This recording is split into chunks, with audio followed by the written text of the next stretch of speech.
শয়তান যখন জান্নাত থেকে বিতাড়িত হবে তখন সে তার পুরো প্ল্যানটা ফাঁস করে দিয়েছিল। সেই প্ল্যানের মধ্যে সে বলেছিল লা উযাইয়িনান্নাহু ফিল আরদি, এই পৃথিবীতে আপনার বান্দারা তো যাবে, আমি তাদের সামনে এমন ভাবে দুনিয়াকে উপস্থাপন করব, তার জীবনের চারপাশে এমন একটা পর্দা তৈরি করব, সেই পর্দার মধ্যে সে কেবল রঙিন দুনিয়া দেখবে, জগৎ দেখবে। বর্তমানে দেখবেন এমন অনেকেই আছে খুব হতাশ। তো সে এত হতাশ, এই হতাশা নিবারণের জন্য সে কি করে জানেন? সে চিন্তা করে কি করা যায়। এমন কিছু গান আছে না, যে সকল গানে হতাশ মানুষকে আরো হতাশ করে তোলে, না পাওয়ার বেদনাকে আরো জাগিয়ে তোলে। এমন সে কিছু বিরহের গান শুনে, তো গান শুনে সে আরো কিছু আহ উহ করে, কতক্ষণ করার পরে সে খুঁজতে থাকে এমন কোন নাটক সিনেমা কিছু আছে কিনা যেটার সাথে আমার জীবনের মিল আছে। সে তো হতাশ, তো সে খুঁজে খুঁজে বের করে, সিরিয়াল খুঁজে বের করে সে মিলিয়ে দেখে, আহারে এ তো আমার জীবনের কথা বলতেছে। তো সে ওই সিরিয়াল একটার পর একটা দেখতে থাকে। এরপরে দেখে তার হতাশা তো আর যায় না, কারণ সে যা কাজ করতেছে এতে করে তার হতাশা যায় না। এরপরে সে ওই ছাদের উপরে গিয়ে একটা সিগারেটে একটু টান টান দেয়, তার তো হতাশা যায় না। এরপর সে আরেকটু সামনে অগ্রসর হয়, সে বাবার কাছে যায়, ইয়াবার কাছে যায়, গাজার কাছে যায়, হিরোইনের কাছে যায়, যে একটু দেখি না হতাশা যায় কিনা। এইভাবে করে করে করে করে শয়তান তার সামনে উপস্থাপন করে যে তোমার হতাশা মুক্ত জীবনের জন্য এগুলো দরকার। একটা পর্যায়ে তার জীবনটাকে সে নিঃস্ব করে দেয়, আত্মহত্যা করে, রাস্তায় পড়ে থাকে, অথবা সে শেষ হয়ে যায়, তার কিছুই থাকে না। এটা কে করে? এটা শয়তান তার সামনে সাজায়। কারণ কি? এক নম্বর কারণ হলো অজ্ঞতা। সে আসলে এই সম্পর্কে তার জ্ঞানই নাই তার কি করা উচিত। পবিত্র কোরআনুল কারীমে আল্লাহ সুবহানাহু ওয়া তাআলা বলেছেন, ওয়ালা তাকফু মা লাইসা লাকা বিহি ইলম ইন্নাস সামআ ওয়াল বাসারা ওয়াল ফুআদা কুল্লু উলাইকা কানা আনহু মাসউলা। আরেক জায়গায় বলেছেন, ওয়া আন তাকুলু আলাল্লাহি মা লা তা'লাম, যে বিষয়ে তোমার জ্ঞান নেই সে বিষয়ে তুমি বলতে এসো না। আপনি কার সাথে বলবেন? অনেক সময় মানুষের সাথেই আমরা বলি, জানি না কিছুই, কিন্তু বললেন, একেবারে পাহাড় ঠেলে দিলেন, কারণ আপনার গলার জোর আছে। অনেকের গলার জোর আছে না? তো গলার জোর দিয়ে, চাপার জোর দিয়ে সে সব কিছুকে ভাঙচুর করে একাকার করে ফেলে। আর কি ওনার আওয়াজ মনে হয় এমন যে উনি সব জানে, কিন্তু আসলে সে এখানে কিছুই জানে না, ভিতরে পুরোটাই ফাঁকা। আল্লাহ রাব্বুল আলামিন বলেছেন এটা হলো একটা বিষয়। আরেকটা হলো নিজের সাথে নিজে কথা বলা। অনেক মানুষ আছে যাদের ঈমান হারা হয়ে যায়, নিজের সাথে সে নিজে কথা বলে, যে সম্পর্কে তার জ্ঞান নাই এই বিষয়টাও সে ভাবে যে হ্যাঁ আমি তো জ্ঞানী। তো এমন এমন সে সিদ্ধান্ত নেয় যে সিদ্ধান্ত তার ঈমান বলেন, আমল বলেন, বা ভালো কোনো পদক্ষেপ বলেন, ওই ক্ষেত্রে অন্তরায় হয়ে দাঁড়ায়। এই জন্য আল্লাহ সুবহানাহু ওয়া তাআলা বলেছেন, না, আগে জ্ঞান অর্জন করো। গোটা পৃথিবীর মধ্যে একটা জীবন বিধান, একটা ধর্ম আপনি পাবেন যেখানে শুরুতেই বলেছেন আল্লাহ রাব্বুল আলামিন জ্ঞান অর্জন করো। আপনি বলতে পারেন যে হ্যাঁ ঈমান আনার পরে জ্ঞান, আল্লাহ তাআলা বলছেন না, ফা'লাম আন্নাহু লা ইলাহা ইল্লাল্লাহ, ঈমান আনার আগে জ্ঞান অর্জন করো। লা ইলাহা ইল্লাল্লাহ যে তুমি বলছো এই সম্পর্কে তুমি জ্ঞান অর্জন করো। সম্মানিত ভাই বোনেরা আমার, আমরা কখনো কোনো কিছু খাওয়ার পরে ওই সম্পর্কে জ্ঞান অর্জন করি না, খাওয়ার আগে জ্ঞান অর্জন করি, ঠিক না? আপনি একটা কিছু খাবেন মনে করেন, খাওয়ার আগে এটা খেলে কি হয়, কি উপকার হয়, কি অপকার হয়, এটা আমরা জানার চেষ্টা করি না, এবং আমরা আরেকজনকে অ্যাডভাইস করি, ভাই এটা খান, এটা খেলে এই এই হবে। বিষয়টা কখনো এমন হয় না যে বিষ খাওয়ার পরে আপনি দেখবেন যে বিষের মধ্যে কি কি আছে, প্রতিক্রিয়া কি হতে পারে, বরং শিশিটা ধরার আগে জানার চেষ্টা করেন এটা খাইলে কি হবে। আপনার দুনিয়ায় কোনো কিছু ইউজ করার আগে, বাড়ি করার আগে কি আপনি জ্ঞান না অর্জন করি বাড়ি করেন? আপনি ইঞ্জিনিয়ার সাহেবের কাছে কখন দৌড় দেন? বাড়িতে একটা কোদালের কোপ দেওয়ার আগে, তখন এর আগে আপনি ইঞ্জিনিয়ার সাহেবের কাছে যান, একেবারে আদ্যপান্ত সব ঠিকঠাক করে তারপরে কোদাল দিয়ে মাটিতে কোপ দেন। কোন একটা প্রোডাক্ট তৈরি করার ক্ষেত্রে ওই সম্পর্কে আপনি ভালো করে জেনে বুঝে তারপরে করেন। আপনি পৃথিবীর সব জায়গায় জ্ঞান অর্জন করেন, শুধু এই একটা জায়গায় আপনার জ্ঞানের কোনো খোঁজ খবর নাই। আপনি মনে করেন ইক্তাদাইতু বিহাদাল ইমাম, ইমাম সাহেবের পিছনে দাঁড়াইছি, ইমাম সাহেব যেদিকে যাবে আমরা বগি হিসাবে সেদিকে যাব। না ভাইয়া, কোনো সুযোগ নাই, কোনো সুযোগ নাই। আপনার ব্যক্তিগত জ্ঞান অর্জন করতে হবে। এই জন্য আল্লাহ তাআলা দুটো কথা বলেছেন। একটা হলো লা ইলাহা ইল্লাল্লাহ বলার আগে আপনি জ্ঞান অর্জন করবেন। আপনি কি বলছেন? আল্লাহ তাআলা পবিত্র কোরআনুল কারীমের প্রথম আয়াত নাযিল করেছেন, ইকরা বিসমি রাব্বিকাল্লাযী খালাক। পাঁচটা আয়াত জ্ঞান সম্পর্কে। আল্লামাল ইনসানা মা লাম ইয়ালাম বলে শেষ করেছেন। এই পুরো পাঁচটা আয়াতই জ্ঞান সম্পর্কিত। এর মানে হলো আপনার ঈমানকে সংরক্ষণ করার জন্য সবচাইতে শক্তিশালী আপনার কাছে যে ঢাল আল্লাহ দিয়েছেন সেটা হলো আপনার জ্ঞান, এবং সেই জ্ঞানটা হলো পরিশুদ্ধ জ্ঞান, যেন তেন জ্ঞান না, যাত্রার কাছ থেকে না। আপনি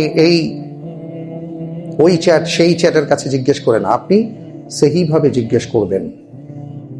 বিজ্ঞ আলেমের কাছে আপনার যেতে হবে, ভালো বই পড়তে হবে। এইভাবে আপনাকে জ্ঞান আহরণ করে আপনার ঈমানকে সংরক্ষণ করতে হবে। আমরা কি বুঝতে পেরেছি? আপনি আপনার জীবনে সফল হওয়ার জন্য এত পরিমাণে জ্ঞান অর্জন করেছেন, এত পরিমাণে যে আপনার যতটুকু ওজন আল্লাহ দিয়েছেন, আপনি যদি 50 কেজি, 60 কেজি, 70 কেজি হন, আপনি বই পড়ছেন 200-500 কেজি। আপনি যে পরিমাণে জ্ঞান অর্জন করেছেন ছোটবেলা থেকে, ABCD থেকে শুরু করে মাস্টার্স পাশ করার পরেও এমফিল PhD করেছেন, অথবা আপনার কর্ম সংশ্লিষ্ট বিষয়ে জ্ঞান অর্জন করতে যে পরিমাণে পড়াশোনা করেছেন, আপনি একটু ভেবে দেখেন 200-500 কেজি পর্যন্ত আপনি বই পুস্তক পড়েছেন। আপনার ওজনে এত না, অথচ আপনার পুরো দেহটাকে ঠিক রাখার জন্য দুনিয়া আখেরাতে আল্লাহ তাআলা যেই জ্ঞানের কথা বলেছেন সেই জ্ঞানের ধারের কাছে আমরা কেউ যাইনি। কিভাবে আমরা আমাদের ঈমানকে রক্ষা করব? সুতরাং জ্ঞান অর্জন করতে হবে। এই জ্ঞান অর্জনের কোনো বিকল্প নাই। আমরা কি রাজি আছি? আমি যদি আপনাকে এতটুকু বলি, আপনি যে লা ইলাহা ইল্লাল্লাহ বলে একটা বিশাল বিস্তীর্ণ অসাধারণ একটা উদ্যানে প্রবেশ করতে যাচ্ছেন, যেখানে আপনার জীবনের সকল ক্ষেত্রে এবং জীবনের পরের জীবনের সকল ক্ষেত্রে সফলতা নিহিত। আপনি কখনো লা ইলাহা, ইলাহ মানে কি, আল্লাহ মানে কি, এইটার অর্থ আপনি কোনোদিন জেনেছেন? এ ব্যাপারে আপনি জ্ঞান অর্জন করেছেন? অধিকাংশ উত্তর আসবে না। আপনি যে নামাজ পড়ছেন ভাই, এই যে নামাজে দাঁড়িয়েছেন, আপনি মনে করেন যে আপনার 5টা সূরা মুখস্থ আছে।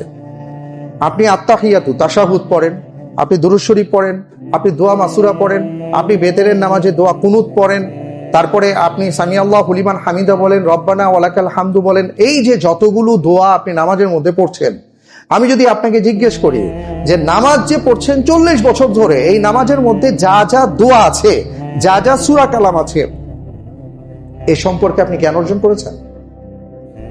অথবা আপনি কি জানেন যে আপনার নামাজের মধ্যে কয়টা ফরজ, কয়টা ওয়াজিব, কি কি কারণে নামাজ ভেঙে যেতে পারে, কি কি কারণে নামাজের মধ্যে সহজ সেজদা দিতে হয়, কোনটা মুস্তাহাব, আপনি বলতে পারবেন?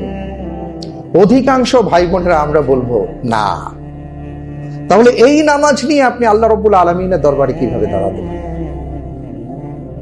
একজন শাইখুল হাদিস বলেছিলেন একটা আলোচনা অনুষ্ঠানে, যে হাফেজদের অনুষ্ঠানে হাফেজদের সম্মাননা দেওয়া হচ্ছিল, ওখানে তিনি বললেন যে তোমরা কেবল হাফেজ হলে হবে না, কোরআন বুঝতে হবে, এবং অন্তত পক্ষে নামাজের মধ্যে তোমরা যা পড়ো এটা বুঝে শুনে নামাজ পড়তে হবে, এটাও তোমাদের জন্য ফরজ। সুবহানাল্লাহ। আমি একটু অবাক হলাম, কারণ তিনি যেই ঘরানার আলেম, ওনার এই কথা বলার কারণ নাই, কিন্তু তারপর উনি এই কথা বলেছেন। আমি ওনাকে জিজ্ঞেস করলাম যে মোহতারাম, আপনার কাছে কেন এটা ফরজ মনে হলো আলোচনার পরে? তখন উনি একটা গল্প শোনালেন। উনি বললেন, আমি গ্রামের বাড়িতে গিয়েছিলাম, একটা গ্রামে গিয়েছিলাম, ওখানে আমি ফজরের নামাজ পড়তে গিয়েছি মসজিদে। এক ইয়াং ইমাম, তিনি নামাজ পড়াচ্ছেন, সূরা বাইয়িনা পড়াচ্ছেন।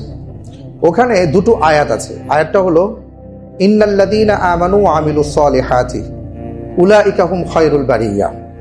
আরেকটা হলো ইন্নাল্লাযীনা কাফারু মিন আহলিল কিতাবি ওয়াল মুশরিকিনা মুনফাক্কিনা হাত্তা তা'তিয়াহুমুল বাইয়িনা। এই আয়াতের শেষে আছে উলাইকা হুম শাররুল বারিয়া।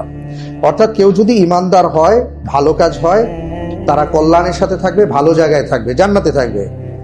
আর কেউ যদি শিরিক করে, কুফরি করে, তাহলে তারা জাহান্নামে থাকবে। মূল আয়াতের ভাবার্থ হলো এটা। ইমাম সাহেব 2 আয়াতের মধ্যে প্যাচ লাগিয়ে ফেলেছেন। উনি ইন্নাল্লাযীনা আমানু ওয়া আমিলুস সালিহাতের পরে যে উলাইকা হুম খায়রুল বারিয়া বলার দরকার ছিল, উনি সেখানে উলাইকা হুম শাররুল বারিয়া বলে ফেলেছেন। যাই হোক, বলার পরে ওনার নামাজ উনি শেষ করলেন। ওই শাইখুল হাদিস সাহেবকে তো ইমাম সাহেব আর চিনেন না, তো উনি এসে বললেন যে বাবা, আপনি যে নামাজ পড়ালেন, নামাজের মধ্যে যে ভুলটা হয়ে গেল, এটার কারণে নামাজটা আবার নতুন করে পড়াতে হবে। এখন ওই ইমাম সাহেব, ইয়াং ইমাম, বলেন আপনি কি পড়াশোনা করেন নাই? কারণ অন্যান্য মুসল্লি ভাইরা আছেন, তো মুসল্লিদের সামনে উনি মানবেন কি মানবেন না, ইগোস্টিক একটা ব্যাপার আছে। আর শাইখুল হাদিস সাহেবকে উনি চেনেন না, তো এই জন্য উনি প্রথমে ওনাকে বলতেছেন আপনি কি পড়াশোনা করেন নাই, আপনি কি জানেন না? হানাফি মাযহাবে আছে, আপনি যদি 3 আয়াত সমপরিমাণ পড়তে পারেন নামাজের মধ্যে, আপনার কেরাতের হক আদায় হয়ে যাবে। তা আমি তো সেই ভুল করছি অনেক পরে গিয়ে, তো আমার তো মূল নামাজ হয়ে গেছে, আপনি এটা কেন বলেন? তো ওই শাইখুল হাদিস সাহেব বলতেছেন আমি আশেপাশের লোকজনের ওই ইমাম সাহেবের সাথে মাথা নাড়ানো দেখে বুঝলাম এইখানে যদি আমি আরো কোনো কথা বলতে চাই তাহলে আমাকে অপমানিত হতে হবে, যেহেতু তারা আমাকে চিনে না। এই জন্য আমি চুপ করে চলে আসলাম। সেদিন থেকে আমার বোধোদয় হয়েছে নামাজের মধ্যে অন্তত পক্ষে আমরা যা পড়ি সেটা বুঝে শুনে পড়া উচিত, তাহলে আমাদের এই নামাজের ভুলগুলো হবে না, হলেও আমরা শুধরে নিতে পারবো। এটা হলো আপনার জ্ঞানের দাবি, যে ভাই আপনার জ্ঞান অর্জন করতে হবে আপনার ঈমানকে রক্ষা করার জন্য, আল্লাহ তাআলা এটা বলেছেন। 2 নম্বরে যে ব্যাপারটা আমি আপনাকে বলবো সেটা হলো যে আল্লাহ সুবহানাহু ওয়া তাআলা আমাদেরকে সৃষ্টি করার পরে আমাদের ভেতরে সবচাইতে পরীক্ষার একটা জায়গা দিয়েছেন, সেটা হলো আমাদের হৃদয়, যেটাকে আমরা নফস বলি। এটা একটা কঠিন পরীক্ষার জায়গা। এটাও আপনার চিন্তার অ্যালগরিদমের উপর চলে। অর্থাৎ আপনি যদি একটু উল্টাপাল্টা চিন্তা করেন, একটা সময় সে প্রথম আপনাকে বলবে এটা করো না, এটা করো না, এটা খারাপ ইত্যাদি, কিন্তু আপনি করে যাচ্ছেন, তখন সে ওটা খারাপ হয়ে যায়, নফসটা খারাপ হয়ে যায়, তখন আর সে আপনাকে বাধা দেয় না। এই জন্য রাসূল সাল্লাল্লাহু আলাইহি ওয়াসাল্লাম বলেছেন, আমরা দুনিয়ার জীবনে জানি আমাদের হার্ট যদি ফেইলিউর হয়, হার্ট যদি শেষ হয়ে যায়, আমাদের দেহ শেষ। রাসূল সাল্লাল্লাহু আলাইহি ওয়াসাল্লাম বলেছেন, তোমার মনের, তোমার হৃদয়ের, তোমার নফসের যদি রোগ হয়, তাহলে বাহ্যিকভাবে তুমি ভালো থাকলেও ভিতরে তুমি শেষ। আলা ওয়াহিয়াল কলব, ওই একটা ছোট্ট অংশ যদি নষ্ট হয়ে যায়, তুমি টোটালটাই নষ্ট হয়ে যাবা। সুতরাং ওই নফসটাকে তোমার বাঁচাতে হবে। এবং এই ক্ষেত্রে যেটা করতে হবে সেটা হলো আপনি দেখবেন অনেক ক্ষেত্রে আপনি জানেন এটা উচিত না। ধরুন ফজরের নামাজ আপনি জামাতের সাথে আদায় করাটা অনেক সওয়াবের, আল্লাহ রাসূল সাল্লাল্লাহু আলাইহি ওয়াসাল্লাম অনেক বর্ণনা দিয়েছেন, কিন্তু আপনার নফস বলতেছে আরেকটু ঘুমাও, না গেলেও চলবে, বাইরে বৃষ্টি হচ্ছে দেখতেছো না। তখন আপনি ভাবলেন আচ্ছা ঠিক আছে আরেকটু ঘুমাই। ঘরে পড়া তো দূরের কথা, ওই আরেকটু ঘুমাই বলে আপনি 7টার সময় উঠলেন, আপনি নফসের কথা শুনলেন। আপনার সামনে এইভাবে অনেক ধরনের বিষয় আসবে যেটা আপনি বুঝতে পারছেন, আপনার জ্ঞান আছে যে এটা ঠিক না। আমাদের দেশে যারা অ্যালকোহল পান করে এরা কি জানে না মদ খাওয়া হারাম, মদ খাওয়া নিষিদ্ধ, মদ খাওয়া খারাপ? জানে কি জানে না? শুধু ইসলাম নিষিদ্ধ করেছে সেটাই না, কারণ রাসূল সাল্লাল্লাহু আলাইহি ওয়াসাল্লাম বলেছেন যে মানুষটা মদ খায় এর 40 দিনের ইবাদত আল্লাহ কবুল করবেন না। শুধু তাই নয়, ওই অবস্থায় যদি তার মৃত্যু হয় তাহলে কুফরি অবস্থায় মৃত্যু হবে। আল্লাহু আকবার, কত ভয়াবহ কথা না? শুধু তাই নয়, উনি এটাও জানেন যে অ্যালকোহল ওনার শরীরের জন্য খারাপ, এটা খেলে শরীর নষ্ট হয়। জানার পরে উনি কেন খান? ওই যে ভিতরে বলে আরে খাও। শয়তান নফসের উপর ভর করে, নফসে আম্মারা তৈরি করে। এইবার নফসের শয়তান, বাহ্যিক শয়তান একাকার হয়ে, আবার কিছু বন্ধু বান্ধব শয়তান আছে। শয়তান তো অনেক ধরনের, নফসের শয়তান আছে, জিনদের মধ্যে শয়তান আছে, মানুষদের মধ্যে শয়তান আছে। তো 2 শয়তান একত্রিত হয়, নফসের শয়তান আর বন্ধু শয়তান একত্রিত হয়ে বলে খা বেটা কি হবে দুনিয়া, মौज মাস্তি করলে কিছু হবে না, খা একটু খা, ব্যাস। আপনি জানেন মদ খেলে কি হবে, কিন্তু আপনি খাচ্ছেন। আপনি জানেন ধূমপান করলে কি হবে, কিন্তু আপনি টেনেই যাচ্ছেন। আপনার এই সুখ টানার বন্ধ হচ্ছে না। আপনার মনে হচ্ছে এটা না খাইলে আমার কি যেন হবে। কোনো ভাই তো আছেন এমন যে ওয়াশরুমে গেল নাকি তাদের খাইতে হয়, আছে তো। কিন্তু উনি কি জানেন না যে এটা ওনার জন্য ক্ষতিকর? জানেন, তারপরে কেন করেন? নফসের তাড়নায়। আল্লাহ সুবহানাহু ওয়া তাআলা কি বলেছেন দেখেন, আল্লাহ রাব্বুল আলামিন বলেছেন, ওয়ালা তাত্তাবিউল হাওয়া ফায়ুদিল্লাকা আন সাবিলিল্লাহ। খবরদার, প্রবৃত্তির অনুসরণ করো না। তোমার মন যা চায় তাই করো না। তোমার মন যা বলে তাই করতে যেও না। ফায়ুদিল্লাকা আন সাবিলিল্লাহ, তাহলে তোমার এই মন নফসে আম্মারা তোমাকে, তোমার জীবনটাকে আল্লাহর পথ থেকে সরিয়ে দেবে।